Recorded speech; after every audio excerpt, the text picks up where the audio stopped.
India will sign a long-awaited Free Trade Agreement or FTA with the United Kingdom when Prime Minister Narendra Modi lands in London on July 24th.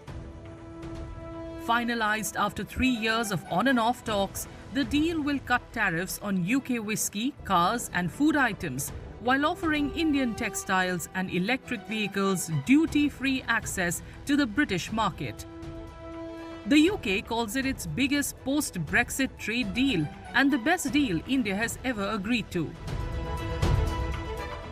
Well, the main thing, of course, is also first you look at the goods sector. In fact, almost 99% of Indian goods are going to be, entering the United Kingdom market without any tariffs. Similarly, I think the British company they will find large Indian growing market because close to 90% of their products also can enter, but of course in a phased manner. But I think close to 60% the products can enter immediately. Particularly if you look at the food and drink sector, in this sector, almost 90% of their exports are the Scotch whisky. And today we have about 150% tariff on this. And this is going to reduce very substantially to about 60-70%.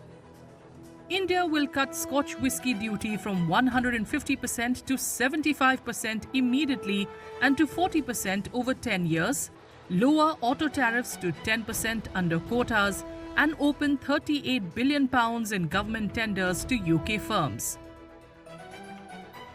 In return, the UK will remove import duties on 99% of Indian goods, including textiles, leather, gems and EVs from day one. Indian IT experts, yoga instructors and chefs will get short-term visas, while a social security pact waives UK national insurance for Indian professionals for 3 years. It'll give businesses a more predictable framework, not only to carry out trade. As I was saying in a previous interview, it isn't just about tariff reductions, important as they are and widespread though they will be. It's also about improving the terms of trade. In other words, the processes by which trade is carried out. That would also include the sort of larger economic circumstances. It includes customs arrangements on rules of origin. It includes government procurement.